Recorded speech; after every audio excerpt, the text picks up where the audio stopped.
Hey folks, tonight's episode of Live from My Mother's Basement is brought to you by Paramount Bakeries. Fresh baked bread since 1924. My favorite is the Italian whole wheat. Find them on Instagram at Paramount Bakeries. You can also find your favorite Paramount Bakeries breads in your local grocery store. Hi, I'm Mike Marino, and this is a brand new episode of Live from My Mother's Basement.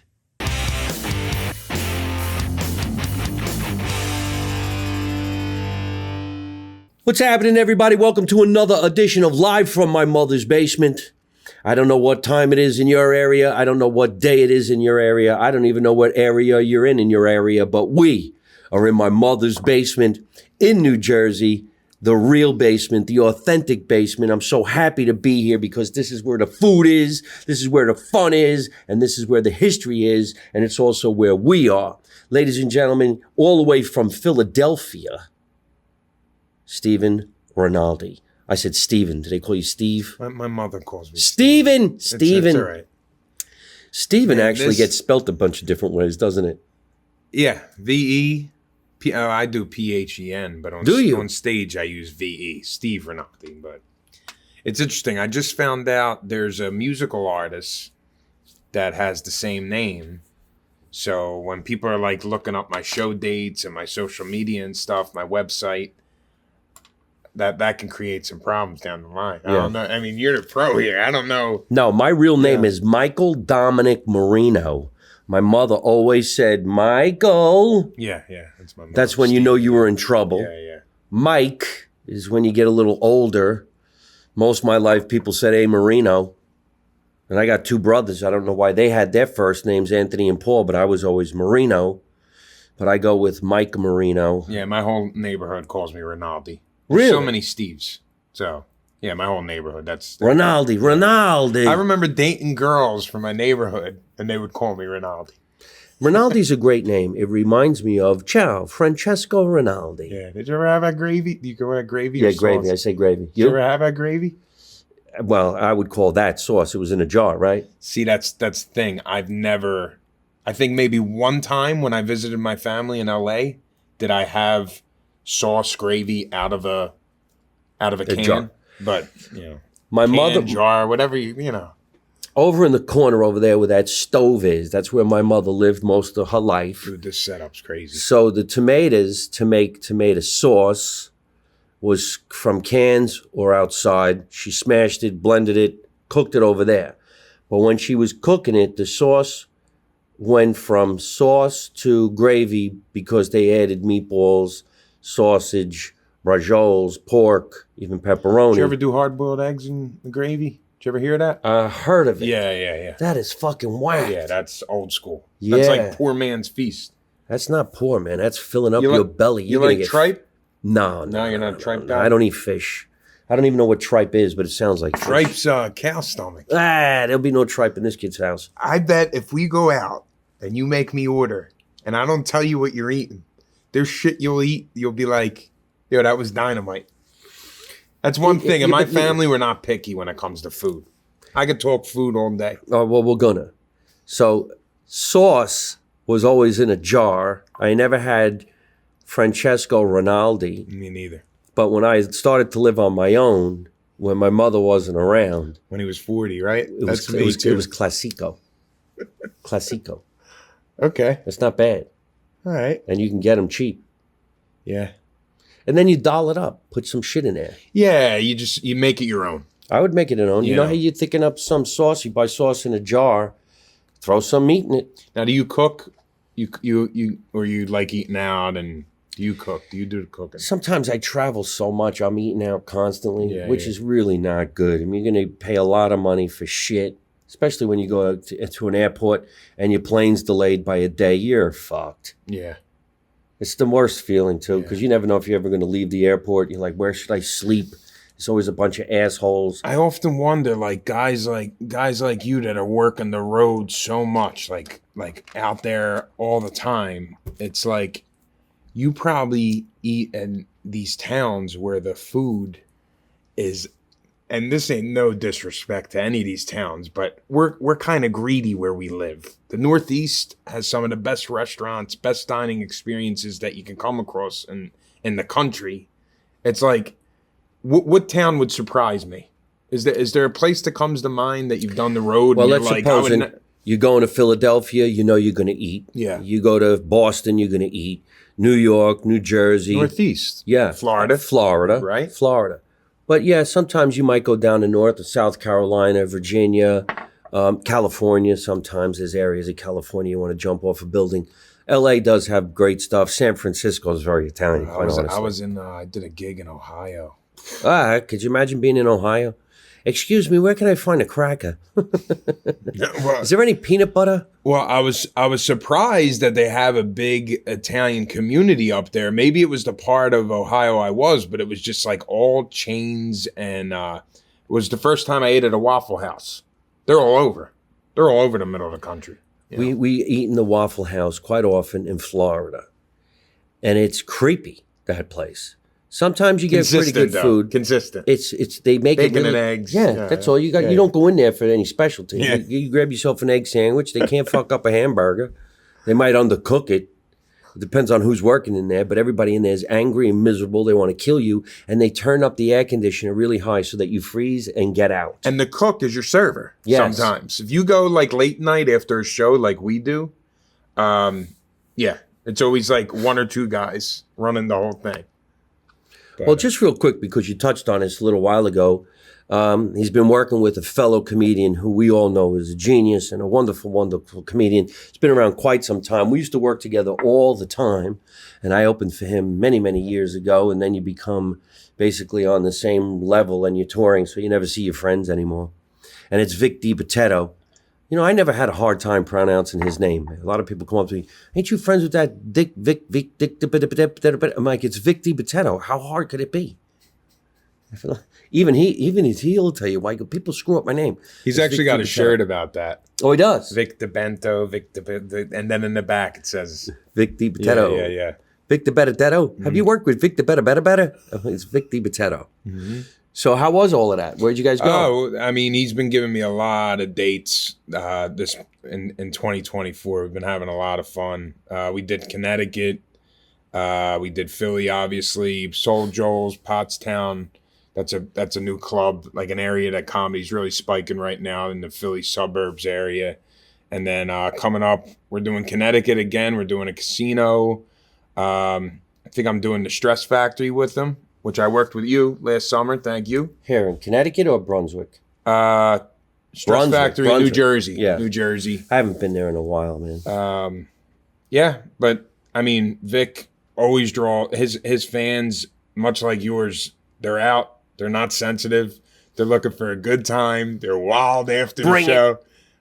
Here he comes. It's been a lot of fun. And I kicked off the beginning summer with you in Jersey. The Comic Cure guys. Comic Cure. I mean, Ben. they put together that was a fun show. That was fun. You guys crushed it. Me, you, and Jake Matera. Yes. Yeah. I was laughing my ass off backstage. See, because to me, if comedians do stuff about being married, I laugh my ass off because I got nothing. I've never been married. I don't even know what you're talking about. And it's got nothing. That's why he's got muscles at 60. Look at me. I got the double chin going. I'm all greasy. It's because my wife. Yeah, I blame her. Fucking hot today, man. It's like 90 degrees outside. No, but that show particularly, and this is crazy how we remember stuff that personally happens to us. I remember the last time I worked with you, I had a okay set. This last show, and I never try to pat my own back. I had a really good set before you went up, and you recognized that. You told me that night as I'm getting off, you crushed it, and you called me the next day, and you said, whatever you're doing, keeping it up, Whenever a comic you respect or you look up to does that, I'm sure you've had that experience over the course of your career. It really means a lot when that happens. So I think, though, guys like me really don't even think about it, that it's being important to you. I'm just calling to tell you, hey, man, that was great. I don't want anybody opening for me that sucks. Not on your fucking life. No, but I want you to bring it. I want you to kill. Just get off on your amount of time because you need to slingshot me. Yeah. That's what we're doing. This is a marathon. Yeah. And remember, hand me the baton and then go wait in the back of the room. That's exactly what you do, and you'll get more work. And you said something to me before a show we did at the Punchline. You said, look, do you know anybody out there? And I was like, like 2 people are friends of mine. And you said, listen, you never know who's watching. Every time you get up, it's an audition. You never know who's watching. Right. I never forgot that. That was a really good advice, Well, case in point, I tell people all the time, everybody's watching what you're doing. The waitstaff, the bartender, the guy running the light, the manager, the owner, the kid cleaning up, because everybody wants your job. Mm-hmm. They're usually entertainers just working at the entertainment facility. Then in the audience, you never know who's there. So about maybe 3 months ago, I got a phone call from some woman, and she said, this is what we're doing. Would you be interested? And I said, where did you see me perform? She said, 4 years ago, you were entertaining at a private party. Somebody turned 50. And I go, that's where you saw me? She goes, yes. So guess where I'm playing? Because of this. Carnegie Hall. Wow. See, that's crazy. Isn't that fucked up? But that's the kind of shit that I worked with Vic. Angle yourself a little bit more like me. No, see the way I am? Sit in? Yeah. Sorry. I'm big compared to you. You're gigantic. That looks good. Do you know? Stay right there. Look. Do you know I lost 15 pounds since the beginning of the summer? No bread. That's it. I'm eating a burger. I tossed a bun. Me and my wife go out. We have gravy, like pasta. I tell them I want meatball and sausage, cider, or gut. I don't want any bread. I lost. I mean, I'm still a little heavy, but it's just like. All right, but see, now I would like to lose some weight, and it's hard not to eat bread. I mean, we're fucking gizmos. No bread, no pasta. I'm telling you. I love bread. I love Coca-Cola, pasta. I love Philly, no cheesesteaks. Ah. No soft pretzels. I gave them up. Oh. And I died down with the sugar. Like, you just gave me this coffee. Yes. No, I get it black, put a cube of ice, or I'll drink an espresso, But, well, you look good, man. Thank you, buddy. How old are you? I just turned 38. Oh, man, I'll give anything to be 38. Now, what were you doing at 38 years old? Stand up. I was in Los Angeles. Angeles. Working the road already? Not really, no. Back in the day when you first started doing stand-up, they said it would take you 7 years before you had an act strong enough to take out on the road. Then in another 7 years, you'll lose the first act and you'll come up with your second act, and then you go out on the road. The road was never really an easy thing to achieve. Most of the time you got a gig because a headliner liked you and he took you. You didn't get paid, but you had some food and some fun. And the education, too. You get an education. When you get taken on the road by someone like you or Brett or Eleanor or Vic, what I'm saying is there's no price on, one, the hang, watching you guys work a room, and the conversations afterwards, if it gets to that point. Now, I also noticed not every headliner will say to you, try it this way, or what were you thinking with that joke, or guys like you and Vic and Brett, you guys are very generous. You pay attention to a young comic that has potential, or you see something in them. I mean, I'm sure I know the quality in you. You think it's not a big deal. It's like you said, when I called you the next day, that's just me being who I am. But, it really means a lot when you do that for somebody, Well, when we go out on some big shows, let's say like a theater like that, you want the first and second guy or girl to just do so great because it makes it easier for us. You're not going to make us work harder because you're great. You're going to make it easy because we're going to squash it. We're going to squash it. Don't get cocky. You know what I mean?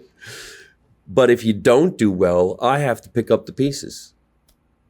So to have somebody go out and do great, I'm actually on the side of the stage going, hell yeah, get them. All right, get off. Yeah, but you've given, I've seen some of the shows that you've done in recent years after COVID, and you've given some new guys opportunities. Oh, like yeah. 5-10 minutes, like internet personalities that might be making the turn to try to. Now let's be frank here. Being a content creator and being a stand-up comic is two completely different hustles. Right. But it is becoming more and more common that people with social media followings, whether if they're podcasters, reality stars, if they draw a crowd, they tend to want to dive into what we do. However, as a stand-up, how you develop an act is being out 5 to 13 times a week, pounding out jokes, material, writing every day, working it in front of a room. It's not like you could show up to one theater show and now you're a comedian. No, it's like, there's a lot of the influence, of course. They want to try to be performers, and that's all fine and good. A lot of them basically just sit there and answer questions. Oh, Q&A, you found that? Yeah. But the people leave happy if it's their people, right? If it's their people. If they got their money's worth, they got to see the person that they see on the internet. Good for them.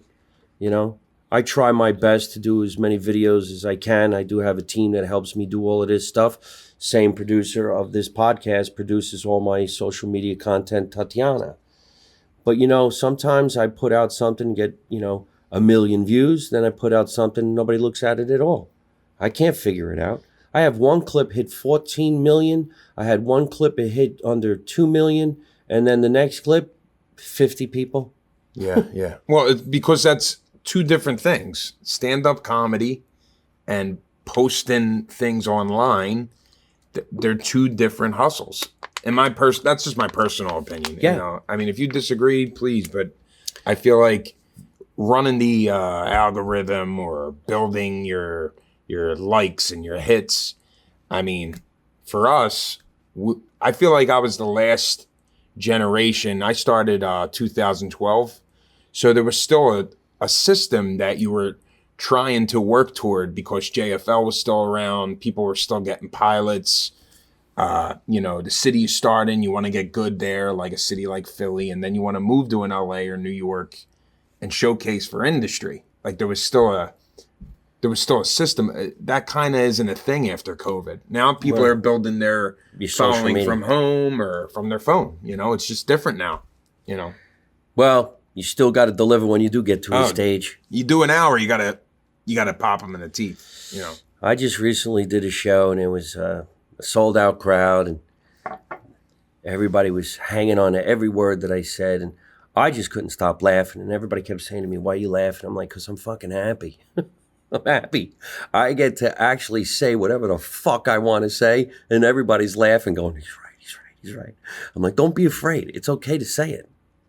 I don't know when the world's decided, well, you got to watch what you say. No, you got to watch what you say. I don't. Who told you to do that? Do you find that the cruise ships are a little bit more sensitive? Like me, bro. So don't you get a better angle? Do you find there's that? A good-looking guy. Come on. Sorry. Look right there in the camera, baby. Do you find that the cruise ships are more sensitive?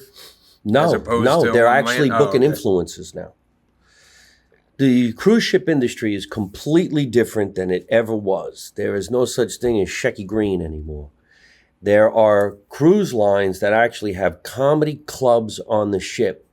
I believe, I want to say, the Punchline is presented on Carnival. Levity Live is on MSG. They're branding. They're branding. So now. Royal Caribbean is still, you get what you get. But there's some cruise lines that are actually represented now by a comedy chain. Do you work all of them? No. I only do Royal Caribbean because that's all I need. I go out once a month to do the ships. Now, the last ship I was just on, by the time you're done entertaining, you're standing in front of at least 3,000 people a week.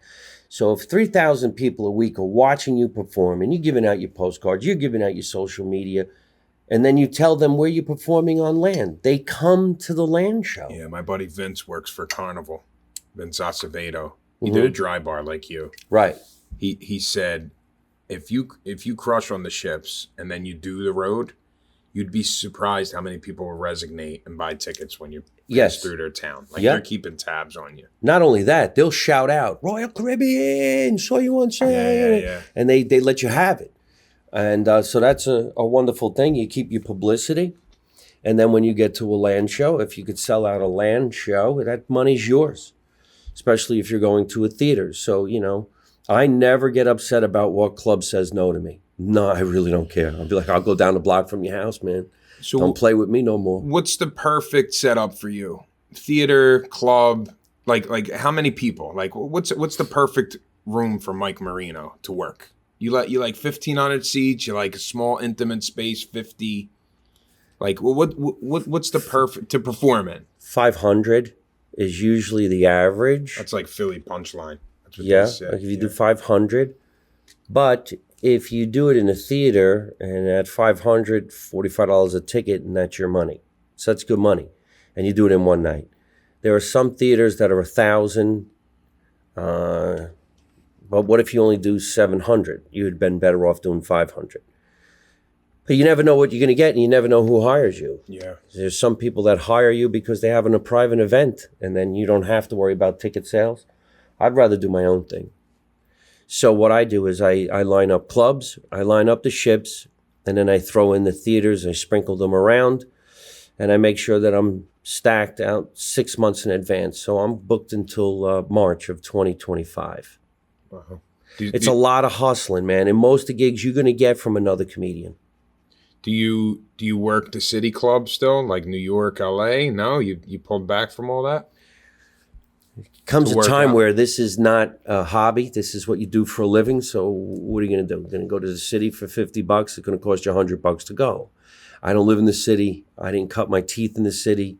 I'm an LA comic, basically. Man, am I a hobbyist? Is that what you're trying to say? Because I drive down there and do stuff? No, you got to do what you got to do. You're a lot younger than me. Yeah. You're a lot younger than me. I would think Vic doesn't go into the city. What's he going to go for? No, I would have to ask him. I don't want to speak on his behalf, but he's much like you. Like you look at his calendar, he's all over the layout. Yeah. You guys work the road. You guys work out on the road. You can come up with great material when you're out of your own little area, especially on a cruise ship. I have cruise ship material that I know I would crush with on land. I just haven't finessed it just yet, but I'm going to. Now, my buddy Vince was telling me that on the Carnival lines, since COVID, they got rid of an opener cold. So you guys go up cold. Carnival. I don't know if... I don't work Carnival. Oh, okay. So you have an opening act. Sometimes you're by yourself.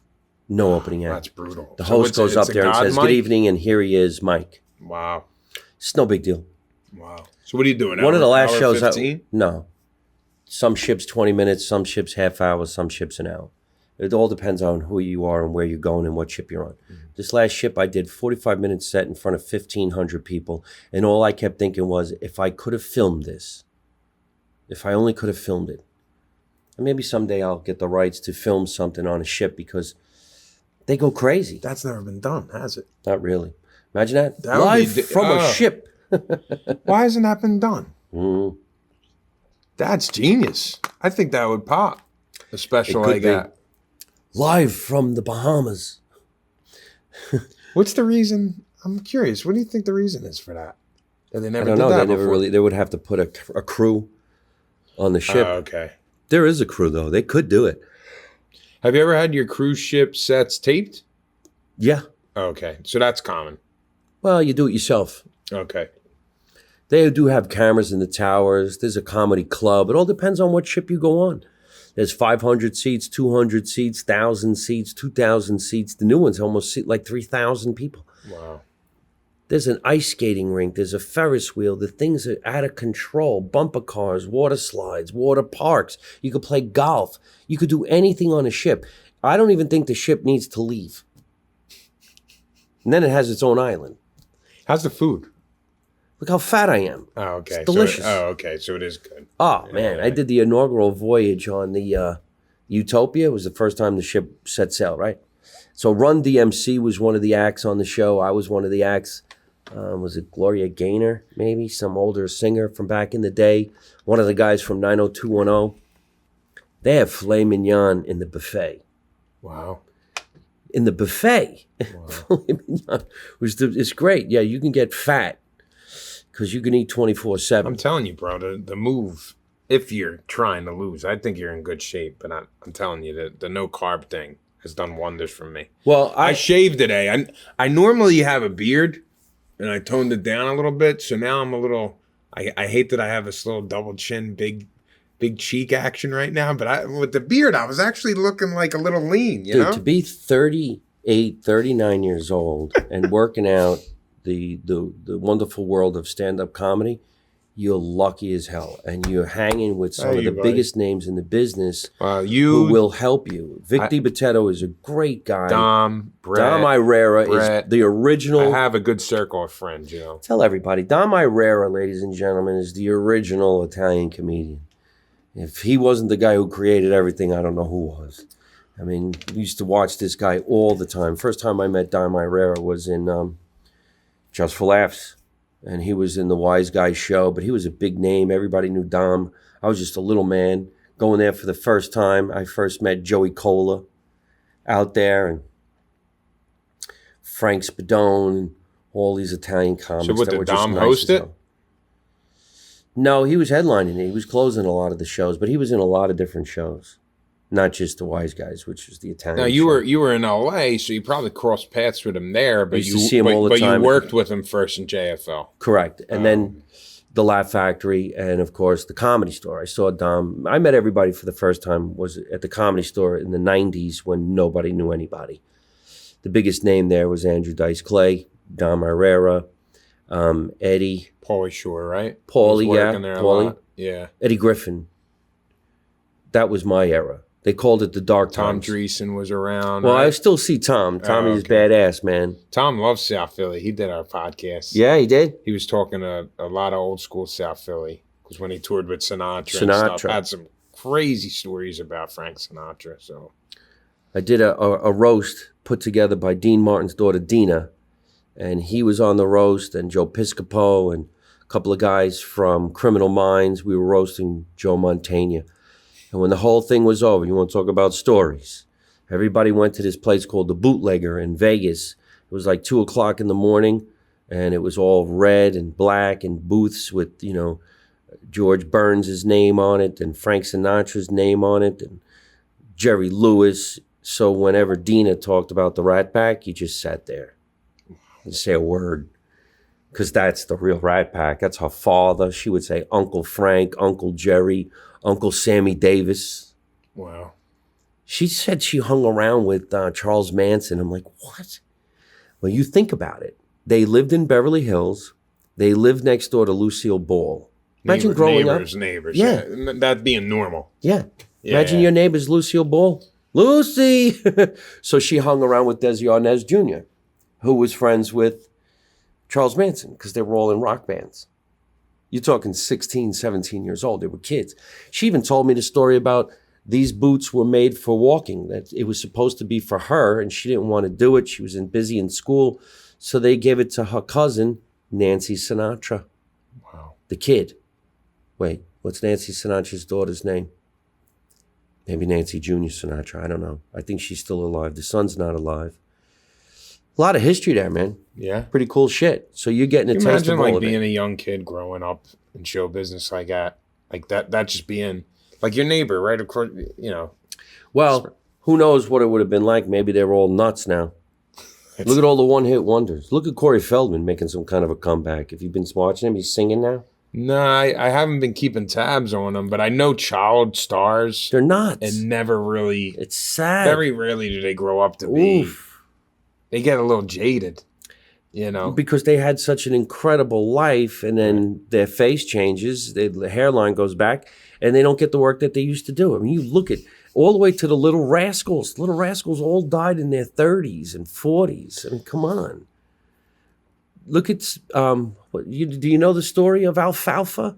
No. He got shot and killed in his 30s. Really? Yeah, he couldn't child stars. He couldn't earn a living as an actor anymore. So I feel like the people that pop late, like 30s, 40s, that become some sort of a superstar, they're always the most.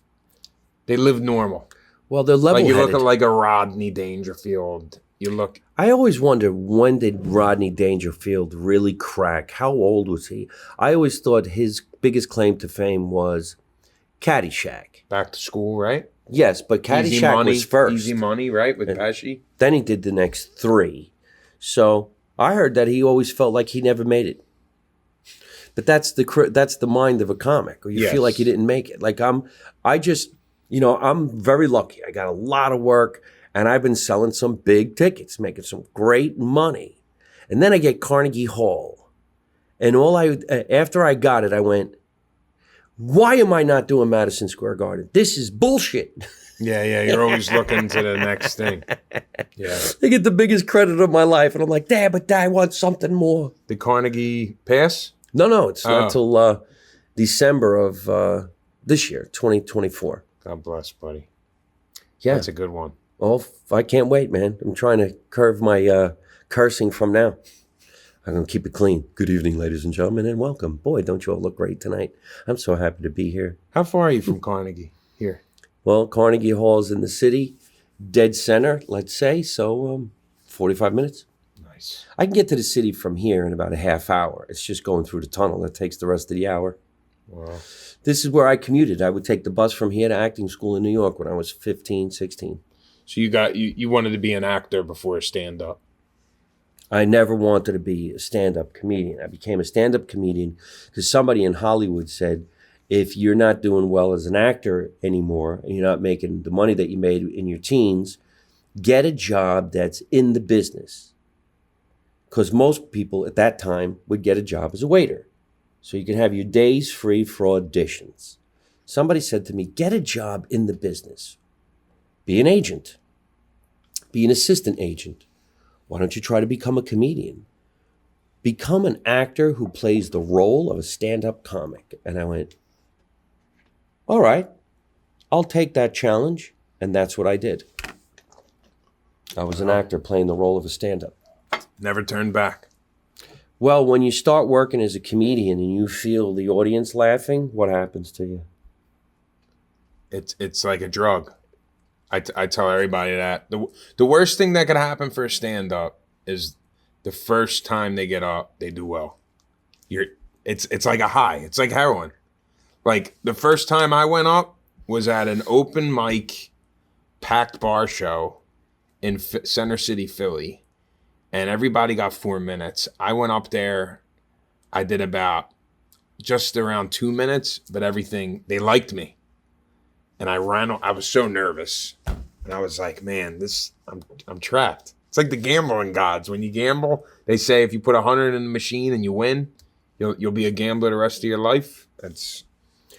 Well, the addiction is so insane that it is like a drug.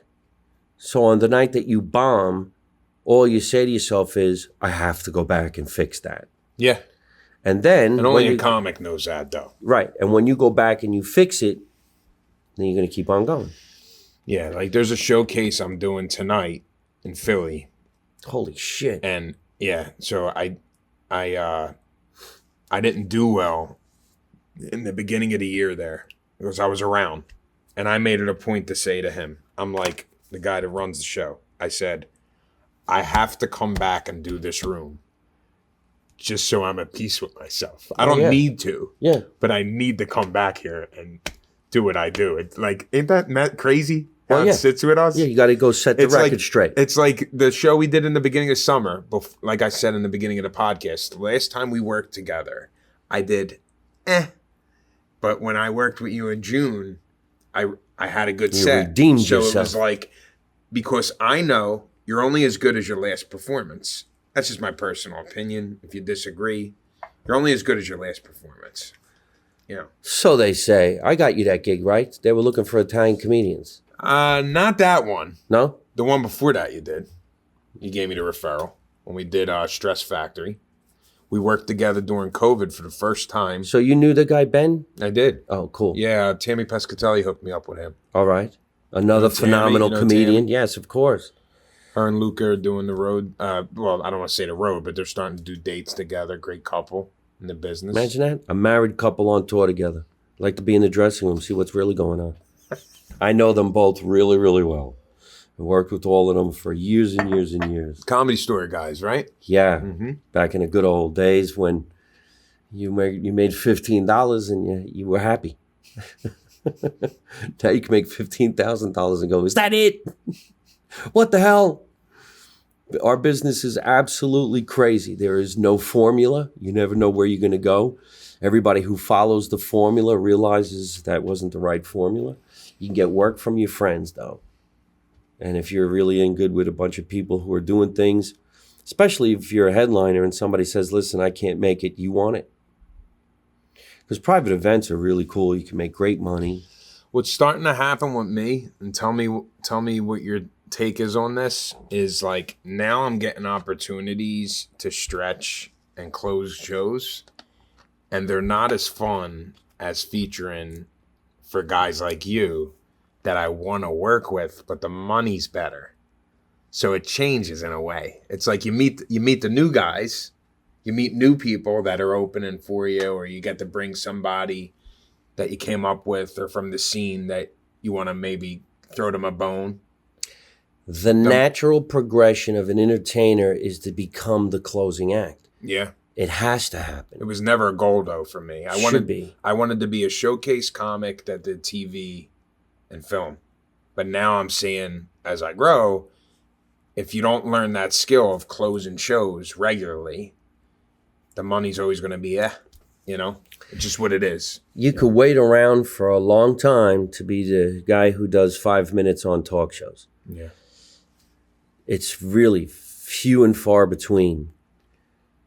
But if you can make it on social media and tour as a headliner, you can earn a great living.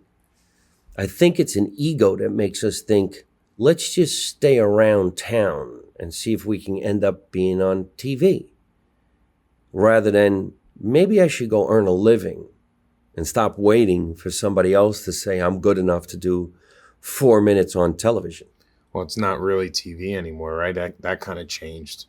Right, so you do it on streaming. Like, yeah. You do your own thing. Yeah.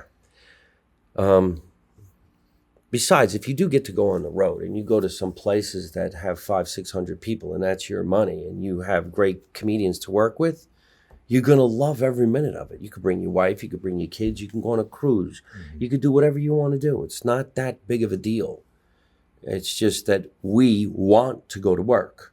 Now, preferably, do you like bringing comics along with you, or you like meeting new people? It's a catch-22. I like bringing my own team because I know what they do, mm-hmm. and I'm in control. If you go somewhere and they say, hey, here's your opening act, you could go, oh, come on. Who hired this person? Because some people could throw you in a really bad position. They do really, really filthy jokes, talk about giving a blowjob, and oh my God, this shit. And then some of them can have an attitude. I really headlined, but I had the night off. Well, then get the fuck out of here. There's always somebody to give you an attitude. I went to a club once, and the host and the featured act didn't show up. They didn't show up. And here I am, the closing act, in the showroom an hour before the start of the show, because I let everybody know, I'm here. Don't worry, I'm here, right? Now, I'm a door deal. They're set fees.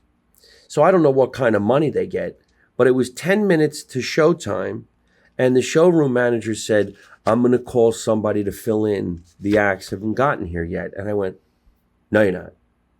Don't call anybody. I don't need an opening act. I'm going to host, and I'm going to open for myself, and you're going to give me their money. You did a 90-minute set? Yep. Well, you're an animal. Oh, fuck yeah. I'll even make fun of them for a half hour. I had a guy on one of the last ships say to me, I'm one of the favorites here, and I usually close all the shows. And I go, you can close all the shows if you want. I'll go first. No, there's no headliner here. They're co-headlining shows. There's no opening act. They're co-headlining shows. So I said, if you want me to go first, I'll go first. How'd that work out? He changed his mind in 2 shows. Don't fuck with me, man. I'll bring an A game in 30 seconds and have them forget you were ever there. Don't do it. It's not necessary. I was with this other guy. But you did it. Let's just clarify something. You did that because you poked the bear. Well, yeah. Yeah. I mean, if you're working with somebody that might have put you on a show to where it's like 3 headliners, you're not going to purposely try to jab them and make it hard for them. But he poked the bear. No. Yeah. He shouldn't have did what he did. And it's funny, there was another ship that I was on, and there was this other comedian that I didn't know. I never met him before. And he was like, I'll go first on a Monday, you go first on a Tuesday. Let's flip-flop. So we were flip-flopping every show. Well, we had similar routines. So, and that's okay. One guy talks about going to the hospital. I talk about going to the hospital. He talks about dating. I talk about dating. It's okay. Everybody has their take on situations. Unless somebody snatches it word for word, then you're going to go down in flames. So he did this joke one night about how the captain sounds over the loudspeaker through the eyes of a black man. And it was funny as shit. He goes, yeah, man, this is the captain up here on the helm and shit, And he was doing that. Well, I do a routine about the captain being Italian, and it's me, and I'm going like this. Oh, man, we fucked up. Got to turn around. I forgot my underwear. Stupid shit like this. So rather than say who's going to do that routine or who's best at it or who shouldn't do it, I said to him, I go, hey, man, you comfortable jumping on stage with me and we could just fuck around? And he goes, yeah, all right. I don't even know the guy. So we're like 6 shows in, and I go like this, folks, I got this routine about if I was the captain of the ship and if I can get so-and-so to come up here and help me out. So the other comedian stands on the stage, and he just looked at me, and I go, now, if I was the captain, you were the co-captain, and I made it go that way. And all of a sudden he goes like this, why am I the co-captain, man? It's some racist shit. Ooh. Right? But here we go. And I just went like this. I go, all right, well, then in the next show, you be the captain. But right now, you should be the co-captain because this was my idea. He goes, oh, all right. Now, we make no sense up here whatsoever. And the audience was laughing their asses off. And by the time we were done, they thought we rehearsed for years. Never. Wow. Isn't that wild? Did you do it again? Or that was just one and done? I wanted to do it again, but we didn't. We should. Sometimes you don't want to risk your job. Well, it went well. So not only did it went go, it went great. I'm sorry, somebody's texting me. They don't realize we're busy. I thought the pizza guy. I thought it was the pizza. Oh shit! No carbs. No carbs. I usually eat when we do the pre-records because we have sponsors or some food provided by local restaurants and stuff like that. It just didn't happen today because I know he was on a diet. He's getting water and black coffee. That's good coffee. That's Lavesa. I'm gonna talk to my wife real quick. I'm being good. See that? Being good. Good meaning. I'm gonna have a beer though. After. You don't cheat on your diet. Yeah. I'm gonna have a beer though. Sure. You got to see this fridge. Have you showed a picture of the fridge? I made a TV series down here. We filmed everything. He's got fucking sleds on the roof. He's got the shoes hanging. In South Philly, we would throw them over the wires, the electrical wires. Yeah, that's the gang saying this is my territory. No, there was no motivation behind it. But I mean, this setup, you could sleep down here. Yeah. He's got a kitchen. He's got a sink, washer and dryer, full bathroom. I didn't see if there's a shower in there. Shower. The driveway's beautiful. And you said this is passed down generation. The memories you probably have in here. It's like. My parents bought this house. I think it was 67. I bought it from my mother and father about 20 years ago. I let them live here for free for their lives to be okay. And now they're no longer with us, so I just keep the house, and everything in the house is a replica or a memorabilia from when they were kids. I mean, I got my great-grandmother's furniture in this house. Wow. But this stuff is from my life. I just never got rid of anything, so it made a man cave. God bless. Seriously can make any drink you can think of at this bar. There's electric back here. There's a sink. This sink's from the 1940s. Look. But you don't drink, right? No, not really. You got a full bar set up. Full bar. Anything. I can make anything. What's the closest club to here? In walking distance, there's like 5 of them. Really? What are the clubs?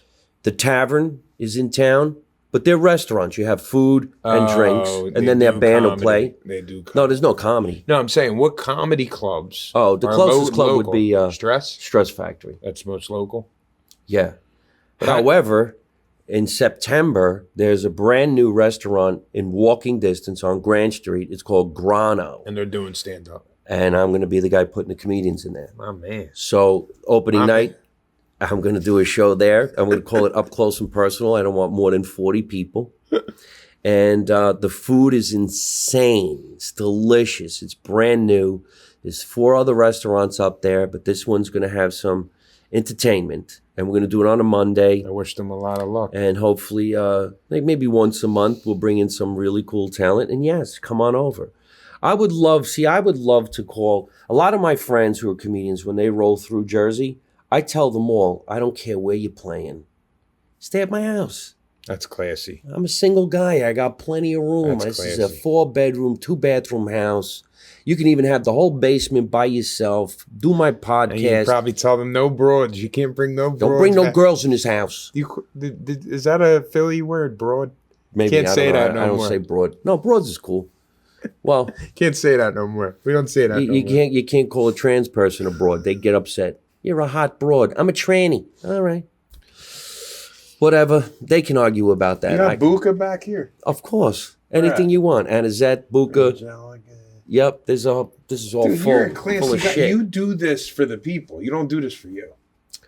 Well, you could eat off this floor. There's no way you do not have a cleaning lady. The cleaning lady comes once a month, and her name is Patricia, and she loves coming to clean my house because she knows I'm going to clean it before she gets here. The maid's coming. Got to clean up. I even tell her what to do. What kind of detergent are you using today, Patricia? Because the floor's a little sticky. Have you tried this? You might want to use this. Yeah. You know, this vacuum might be old, but boy, does it suck. Man. Beautiful, man. Yeah. Wish you a lot of luck. Well, hey, you know, I like shooting down here. I don't need a studio. This is a studio-looking joint. What do you miss about the West Coast? Nothing. I know it changed after COVID. It changed. I still have the same place in Los Angeles that I've had for 35 years. I have my place. I'm going back in September. I'll be at the Laugh Factory in Hollywood. I'm doing a concert at this one new venue called The Write-Off Room in Studio City, which is brand new. But I don't want to stay more than 5 days. There's a kid staying in my place. He's cool. He's 22. I hope he makes it big in the business. Nice Italian fella from North Carolina, Freddie Piazza. But their generation is so different, man. His resume is social media. Our resume was, how many shows have you been on? It's different. Not that way no more. Yeah. I want to share a story with you. I'm not going to say the club. Tell everybody. I'm not going to say the club. Keep it a secret. I want to see your reaction to this. All right. This is how much the game has changed. I'm not going to say the club. I'm not going to say the comic. I got a guy that showcased. Italian guy with a guy. No, got a guy. No, don't hit the table. A stand-up that's been doing it about 15 years, killer act, had a chance to showcase for one of the premier clubs down in Manhattan. He goes up there, he rips it. Don't hit the table. We're shaking my camera. He rips it back-to-back shows. They call him to the table. They say, how you think you did? He said, I probably haven't performed that well in ages. They couldn't have went any better. They pull out the phone. They show it to him. They went, well, you're at 5,000 followers. When you get to 50, you can be a paid regular here. Oh, no shit. Game changed, Mike. Game changed. Yeah. They used to develop talent. Now you kind of got to do the work a different way before you do the work. It's nuts. It's a different game. And I sound old. I've been doing it. It's going to be, so what's it, 2024? 12 years the next month. I sound old. I can't imagine the different things you've seen over the years of how it keeps changing. Think about when I first started doing stand-up comedy, you could smoke cigarettes in the club. Wow. When you went on the road, you would sell VHS copies. CDs were a thing when I started. CDs. People would sell CDs. Now nobody sells a CD. DVDs. I've seen that. Now you got to sell, hard drives. That's the thing now. Yeah. Yeah. So shirts are still a thing, right? Hats. Thank God. Stuff like that. Thank God. I do really well with shirts. Your shirt's crushing it, by the way. Hardcore Italians, Mike and Justin. I love them guys. Are they cool? Oh my God, they're the best. Shout out to Mike and Justin with Hardcore Italians. Hardcore Italians, man. Thank you so much. And the father, of course. I met these guys many times in Chicago. You know, I wish a lot of Italians wouldn't get so angry at each other. It's a jealousy. It's an ego. It's not necessary. There's room for everybody at the table. Just don't come empty-handed. But, you know, I've been on Hardcore Italians. I've been with Growing Up Italian. In New York this week, I'm going to the Italian American podcast down in Little Italy. Maybe I'll perform at the Feast. Maybe I'll perform here. I'll enjoy it all. But you can't pigeonhole yourself. There's a big audience out there. I want to go to Harlem and entertain. I want to go to Carnegie Hall. I want to go on a ship. I want to go to Dubai. I want to go to Canada. I'm going everywhere. Go everywhere. You don't want to just do Philadelphia. Go everywhere. You know these guys? Italian Sicilians do it better. They're in Long Island. I'm Calabrese. Queens. I'm Calabrese. Are you? Yeah. I'm Abruzzese. Yeah. Mike, thanks for having me, buddy. We ain't leaving yet, man. Oh, I didn't know. No. You got mad that I was getting... Oh, no, I didn't get mad. I just don't want you to shake the table. I know. I can't help myself. I got to talk with my hands. Well, go figure. You know, it's... Do you know when you go to a sound check and you're performing at a theater, the microphone in the stand goes down to the bass touches the floor. So you're supposed to tap the floor with your foot. And recently at a theater, somebody said to me, "What are you doing?" I says, "I'm tapping the floor." And they said, "Why would you do that?" And it says, "Because it makes the microphone bounce and shake so that I can hear if it's too loud, too treble, too bass." Well, I never because knew that. When you go on stage and you take the microphone out of the stand, you can hear it go blah, blah, blah, blah, blah, blah, blah. It's not supposed to do that. Yeah. Yeah. You're supposed to be able to keep it in and everything is smooth. So the way to find out whether it's going to make that noise is you tap the floor.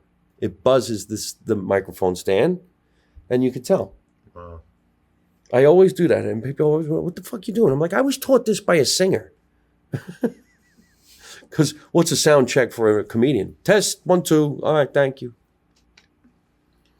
What actually is going on in your world, and where are you performing, and how can anybody find you on the internet? SteveRinaldiComedy.com. I started putting all my dates up on there. You have a website now, all that social media stuff? I do have a website, SteveRinaldiComedy.com. All my dates. And my socials on there, the podcast with Dom Herrera. Tell us about that, man. How did that all come about that you have this legendary guy part of your show? My home club in Philly is Helium Comedy Club. And I moved to Chicago and I would always come back on the holidays. And Dom traditionally would play Helium Philly because it was like his home base. And he would always play it on Thanksgiving weekend. So the week before, I'm just sitting at the bar with a bunch of young comics hanging out. I still didn't get past there. I wasn't working there. It was like 8 years into me doing stand-up. And the booker, the guy that was running the club at the time, Ben, comes up to me. He goes, "Steve, what are you doing this weekend?" I'm like, "I got a show Friday." He goes, "I was going to ask you if you wanted to host for Dom Herrera." I went, "You're going to ask me if I want to..." South Philly kid. Right. You know, for me... That's the legend. Everybody has their guy, like their comic. It was Dom.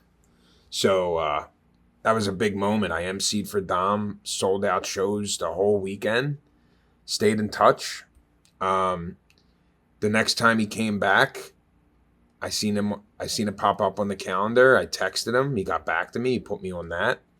I opened for him at the Tropicana in AC, 2,000 seats. I opened for him at Philly Live, 1,500 seats or 1,000, something like that.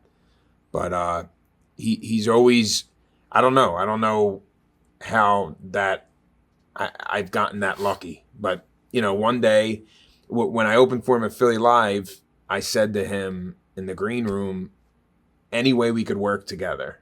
And I was with the guy that was doing my podcast at the time, different podcasts. I said, "Brian knows how to do this on the computer. We could do coast to coast." He's like, "Oh, you could do that?" I'm like, "Yeah." So here we are, 50 plus episodes in, I'm doing a podcast with my favorite comic. Isn't that great? Wild. It's a great feeling, isn't it? Like, I don't know who your favorite comic was growing up, but picture having a podcast with that guy. I don't know if it's Carlin, Pry. I don't know. Rodney. That's what I'm saying. It's a win in itself. Rodney Dangerfield. You know, once a week, me and my favorite comedian get on there.